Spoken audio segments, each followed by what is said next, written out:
트럼프는 보시면은 욕심쟁이입니다. 미국인의 입장에서 보면 사실은 여러 가지 제국주의나 이런 정책들이 다른 나라 입장에서 부정적일 수 있지만 사실 미국인 입장에서는 굉장히 사랑스러운 지도자예요. 왜냐하면 미국인을 사랑하기 때문에 이런 정책들, 미국 우선주의 정책도로 가고 있거든요. 근데 과거에 보시면은 오바마 때 트럼프 정권으로 전환이 되면서 그때 그 오바마가 시행했던 경기 부흥이나 재투자법이 있었는데요. 사실 이게 이 일자리나 인프라 투자 시설을 늘리는 재정정책 예산을 마련하는 근거 법안이었어요. 그걸 철회를 안 하고 그대로 받아옵니다. 사실 그걸 받아오고 그 다음에 TCJA라고 하는 세금 감면과 일자리 창출 요 정책을 가져오면서 미국이 단기 2년 호황을 누린 거예요. 장기적인 성향으로 본다면은 자국이 관세를 계속 매기거나 금수 조치를 하면은 여러 가지 상품 수입에 피해를 볼 수 있고 그게 결국 물가 인상으로 될 수 있고 그 다음에 추가적으로 우리 모두 알고 있는 노동자들이 특히 멕시코인들이 저렴한 서비스업 그래 농업에서 많은 기여를 하고 있는데 이들을 내쫓으면은 인건비는 어떻게 부담할 것이며 인플레는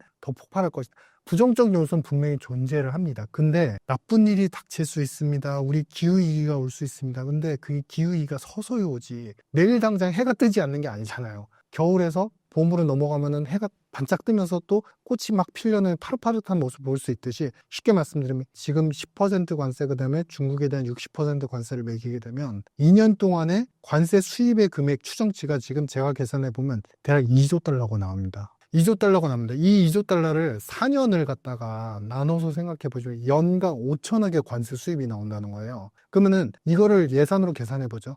트럼프는 지금 인플레이션을 고려해 보면은 바이든보다 약간 증액한 예산을 가져올 것이고 그거는 연간 7조 달러가 될 겁니다. 7조 달러에 대략 4천억 정도의 금액이 연간 수입으로 관세 수입으로 충당이 된다고 한다면 이게 얼마 정도의 규모죠? 대략 6% 규모인 거잖아요. 그러면 재정이 인플레 때문에 돈을 더 많이 써야 되는 불안한 요소가 생기더라도 최악의 그러니까 모든 다른 변수가 고정됐다고 한다면 인플레가 6% 이상만 넘어가지 않으면 재정 금액을 원래 7조 달러 동원해서 쓰는데 외부에서의 관세 수입 이제 매년 4천억 달러를 더 부과를 시키면서 인플레가 유발하더라도 돈을 더 부으면 되니까 더 쓰면 되니까 그만큼 방어가 가능한 거예요. 규모에 대한 체증이라고 하잖아요. 어느 정도까지는 이렇게 증가를 하다가 나중에 인플레가 더 강화되고 관세법 그다음에 반이민법 이렇게 되면은 나중에는 더 갖다 써야 되는 돈의 규모가 이제 나중엔 체증적으로 늘어나지 않습니까? 그 마지널한 기간이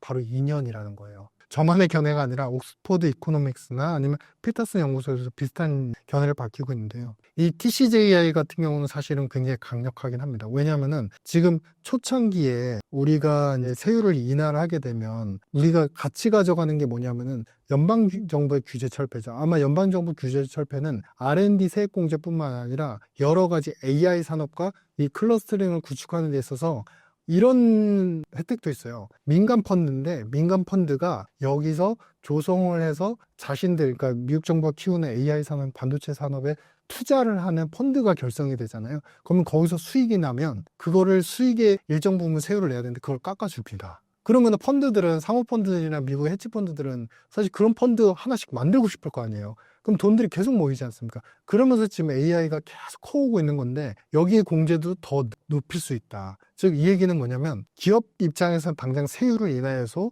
우리가 세후 영업이익 자체가 높아지게 돼요. 높아지게 되면서 이제 예를 들어서 세율을 5% 인하하면은 세후 영업이익이 5% 점프업 하는 게 아니고요. 그 외에 R&D 투자세액 공제, 그 다음에 민간 펀드들한테 여러 가지 혜택을 주는 것들, 그러면 자본에 대한 유동성도 충분해지면서 이익의 범위는 세율보다 더 많은 폭으로 증가하게 돼요. 그러면은 미국 반도체나 AI 기업들 같은 경우는 세율 인하와 규제 철폐와 동시에 이 기업들의 체력 자체가 체질이 영업이익이나 매출의 이익이 갑자기 점프업을 하게 되는 거예요. 점프업 하면은 소위 말해서 5% 이익 감면, 이제 세제 감면해주면 세후 영업이익이 100만 원 내는 기업이 갑자기 105원 이상, 105원 이상의 이익을 내는 기업으로 변신을 하게 되는 거예요. 굉장히 강력하죠. 그러면 그 기간 동안에 체력이 갑자기 월등하게 올라간 그 기간 동안에는 일단은 고용도 많이 할 수 있고 두 번째는 일자리 창출과 관련되는 부분인데 여러분들이 이제 오해하시는 부분 중에 하나가 뭐냐면은 트럼프는 바이든의 모든 정책을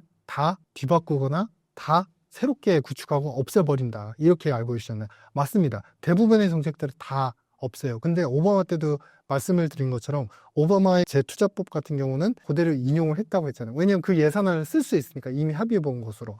근데 지금 제일 중요한 부분이 뭐냐면 우리 바이든 정부 때 일자리 계획법을 만들었어요. 이 일자리 계획법은 인프라 투자와 함께 동시에 일자리 확충을 하는 정책이었고, 이 금액이 예산으로 설정된 금액이 약 1조 달러가 안 됩니다. 근데 이거를 10년 예산으로 잡아놨어요.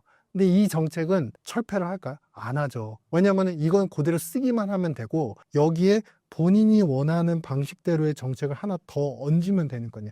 다만 IRA에서 우리가 원래 이게 IRA법은 사실은 아시는 것처럼 가족계획법이었는데, 여기에 사실은 중요한 부분이 우리가 EV 배터리나 신재생 관련된 투자 세액공제가 있었는데 그거 폐지할 수 있다라고 했잖아요. 근데 그거 폐지하거나 축소할 가능성은 있습니다. 저는 이제 개인적으로 축소하는 쪽으로 갈 것이다. 완전 폐지는 아닐 것이다.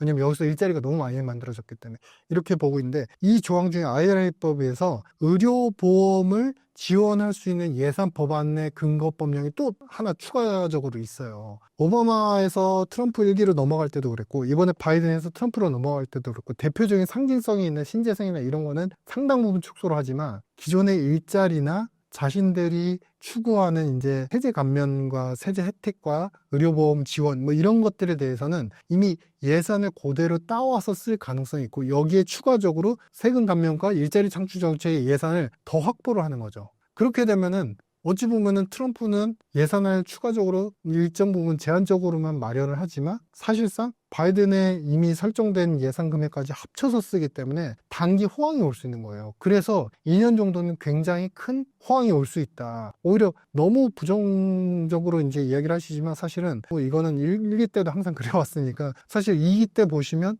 장기로는 미국한테도 돌아서 결국 인플레나 관세 부담, 그다음에 여러 가지 손실률이 올 수는 있습니다. 하지만 단기 인연을 보면 트럼프 입장에서는 베팅할 만하다. 마지막 한 가지 말씀드리면, 인프라 투자에 대해서 이제 미국의 토목학회에서 연구한 결과, 장기 10년 동안 너무나 노후화된 여러 가지 교량시설, 항만시설, 인프라 시설이 많기 때문에 10년 동안 4조 달러가 필요하다고 이거를 교체하는데 그렇게 얘기를 했어요. 근데 그 당시 바이든 집권 시절에는 이 금액 인프라 투자에 관련된 장기 10년 동안의 예산을 1조 7천억 달러밖에 구축을 못했거든요. 그러면 트럼프 입장에선 너무 감사한 거죠. 1조 7천억 달러가 매년 연간으로 보면 1,700억 달러 정도가 계속 쓰여지고 있는데, 어쨌든 장기로 보면 4조 달러가 필요하다고 그랬잖아요. 그러면은 최소한 2조 3천억 달러는 더 이 인프라 투자에 증액을 해도 사실상 법적 근거가 충분하지 않습니까? 그러면은 공화당한테 어느 정도 상하원 장악한 상태에서 충분한 수긍을 받을 수 있고, 그렇게 되면은 바이든이 이미 만들어놓은 인프라 투자 예산에 또 자신만의 인프라 투자 예산을 또 얹게 되면 사실상 인프라 투자는 또